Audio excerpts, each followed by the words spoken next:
안녕하세요. 주식마우사TV입니다. 10월 7일 목요일 오늘의 종목 리뷰 및 내일의 관심 종목에 대해서 말씀드리겠습니다. 영상 보시기 전에 좋아요, 구독, 알림 버튼 부탁드립니다. 금일 마감한 미국장 나스닥이 0.47% 상승 나왔습니다. 전일 나스닥 선물이 1.3% 하락한 것에 비하면 굉장히 크게 상승한 느낌입니다. 오늘 장중에 나스닥 선물도 좋았습니다. 0.9% 정도의 상승을 하고 있었고요. 그렇기 때문에 오늘 우리나라장 기술적 반등이 나왔습니다. 코스피가 1.76% 상승 마감했고요. 코스닥도 3.37% 상승 마감이 나왔습니다.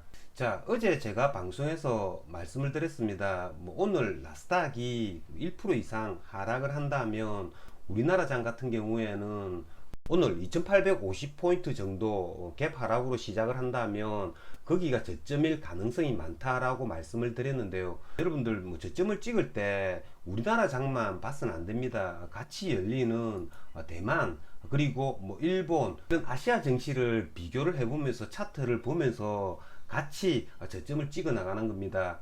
대만 같은 경우에는 어제 차트를 보시면 이렇게 아래로 쭉 빠지는 그런 음봉이 아니죠.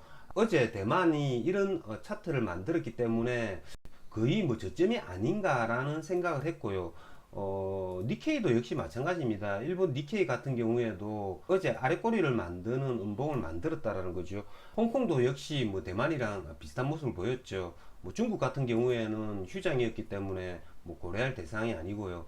거기에다가 수급도 봐야 되는데요. 이렇게 코스피 수급을 보시면 어제 같은 경우에는 코스피에서 이 기간이 현물을 매수를 했죠. 그리고 외국인의 매도 물량이 그다지 크지 않습니다. 2769억 원어치. 선물을 보셔도 기간이 어제 매도가 없죠. 매수를 했죠. 그리고 외국인도 2800억 원어치 밖에 매도를 하지 않았다라는 거죠. 이런 걸 종합해서 저점을 찍어 나갈 수 있다라는 겁니다. 어쨌든 저 같은 경우에는 오늘 나스닥이 급락을 하고 우리나라 장이 갭 하락을 했더라면 제가 가진 현금을 모두 투여해 가지고 주식을 시초가에 매수를 하려고 했습니다. 하지만 오늘 갭 상승으로 시작을 했기 때문에 전일 오버나이트 한 물량을 매도하는 전략을 세워 가지고 수익을 낼 수 있었습니다. 그러면 종목 하나하나 보시면서 말씀드리겠습니다. 자, 첫 번째 종목은 현대중공업입니다. 현대중공업 같은 경우에는 여전히 계속 수급이 좋죠. 이렇게 현대중공업은 수급상 이럴 수밖에 없는 모습입니다. 자, 현대중공업 같은 경우에는 10월 18일 그러니까 다다음 주 월요일이죠. 한 달짜리 기간의 보호 예수 물량이 그때 풀립니다. 다음 주 후반 그러니까 목요일이나 금요일쯤 되면 기간 물량에 대한 그런 대비를 해야겠죠.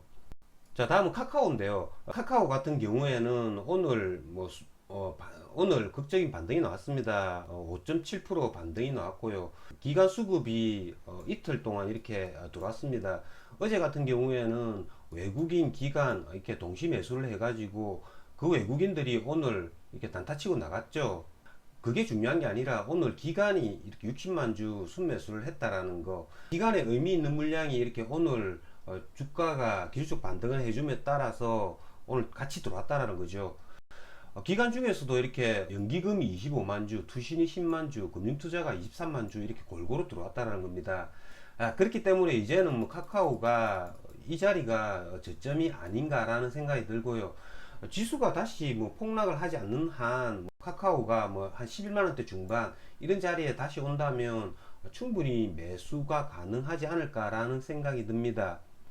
어쨌든 카카오 같은 경우에는 이제 저점을 확인한 것 같고요. 만약에 다시 주가 조정을 조금 보인다면 매수가 가능한 자리가 아닌가라는 생각이 듭니다. 자, 다음은 2차전지 소재주들입니다. 오늘 2차전지 소재주들 그다지 크게 상승을 하지는 못했습니다. 저 같은 경우에는 전일 일진 머티리얼즈를 종가 분할을 했는데요. 이걸 장전 시간 외에 추가 매수했습니다. 지초가 2% 정도 상승을 할 때 여기서 반을 그냥 매도를 했고요.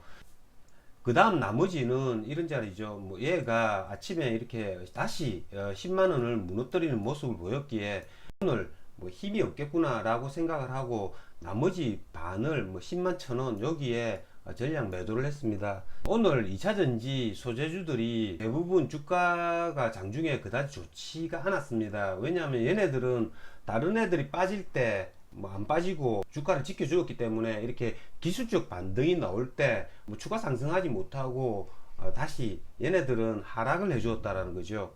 대주전자 재료 같은 경우에는 장중에 한 10%까지 이렇게 하락을 했죠.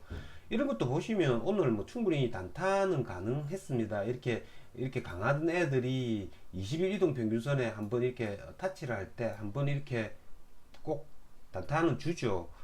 제 같은 경우에는 일진 머티리얼스를 거래를 했기 때문에 제가 이전 영상에서 말씀드린 것처럼 일진 머티리얼스가 97,000원 요 부분에 올 때 또 매수를 해서 이것도 단타를 칠 수 있었습니다. 장이 좋을 때 이렇게 마이너스가 나는 종목 이런 애들은 단타폭을 굉장히 짧게 잡아야 된다는 겁니다. 어쨌든 이렇게 오늘 일진 머티리얼스 그리고 대주전자재료 이런 애들이 아랫꼬리를 만드는 모습을 보였다라는 거죠. 자, 오늘 2차전지 소재주들 가운데 특별한 종목은 없고요. 시간에 거래해서 지금 한농화성이 이렇게 굉장히 5% 정도 이렇게 상승을 하고 있죠. 자, 이런 한농화성 같은 경우에도 내일 5% 갭 상승으로 시작한다면 2차전지 소재주들이 전체적으로 잘 간다면 고점 돌파 매매 차원에서 과감하게 거래를 할 수 있지만 지금 현재 2차전지 소재주들은 그렇게 크게 이렇게 상승을 못하고 있기 때문에 고점 돌파 매매를 한다고 하더라도 조금 조심해서 거래를 해야 될 것 같습니다. 오늘 코스닥 테마주 가운데 굉장히 상승폭이 컸던 테마가 딱 두 가지 테마가 있었습니다. 오징어 게임과 관련된 컨텐츠 관련주들이죠. 이런 애들이 굉장히 크게 상승을 했고요. 그 다음에 홍준표 관련주들이 굉장히 크게 상승을 했죠. 자, 오징어 게임 관련주 대장은 덱스터였습니다. 덱스터 같은 경우에는 장중에 거래하기가 그다지 쉽지는 않습니다. 단타의 입장에서는 굉장히 쉽지 않다는 거죠. 왜냐하면 한번 이렇게 상승을 해 주었다가 한 1시간 정도 옆으로 횡보, 그리고 또 상승해 주었다가 횡보, 이렇게 계단식으로 가기 때문에 저 같은 단타 입장에서는 굉장히 거래가 하기가 까다로운 종목입니다. 저 같은 경우에는 얘를 마지막에 19,000원 요 부분 장 마감 거의 다 돼 가지고 요 부분에서 매수를 했습니다. 그건 왜냐하면 오늘 2등주 3등주들이 굉장히 잘 따라오고 있었다라는 거죠. 덱스트가 1등이었다면 그 2등이 숏박스 이런 애들이 잘 따라오고 있었기 때문에 얘네들이 충분히 상한가가 가지 않겠나 라고 생각을 해 가지고 이 부분에 매수를 했습니다. 일단 여기서 매수를 했기 때문에 내일 갭 상승으로 시작한다면 잘 매도하도록 하겠습니다. 어쨌든 내일도 이런 덱스트, 숏박스, 버킷 스튜디오 이런 애들 단타는 충분히 가능하지 않을까라는 생각이 드는데요. 장이 좋을 때는 이런 애들을 고점 돌파 매매할 때 굉장히 손쉽게 거래를 할 수 있습니다. 하지만 지금 현재 장이 불안정한 상태이기 때문에 이런 애들이 갭을 띄워 가지고 고점에서 이렇게 놀 때 굉장히 조심스럽게 거래를 해야 된다라는 거죠. 오늘 우리나라 장이 반등이 나왔습니다. 하지만 이게 진바닥이라고는 생각을 하지 않습니다. 내일쯤에 한 번 더 이렇게 양봉을 만들어주는 모습을 보여줘야지 이게 바닥이 아닌가라는 생각이 들고요. 그렇기 때문에 오늘 새벽 미국장 유의깊게 관찰해 봐야 할 것 같고요. 미국 시장에 따라서 내일 우리나라 장을 대응해야 할 것 같습니다. 이상으로 주식마법사TV를 마치겠습니다. 제 영상이 도움이 되셨다면 좋아요, 구독, 알림 버튼 부탁드립니다. 끝까지 시청하신 분들에게는 보유 종목이 급등할 수 있게끔 마법을 걸어드리겠습니다. 윙가르디움 레비오사. 감사합니다.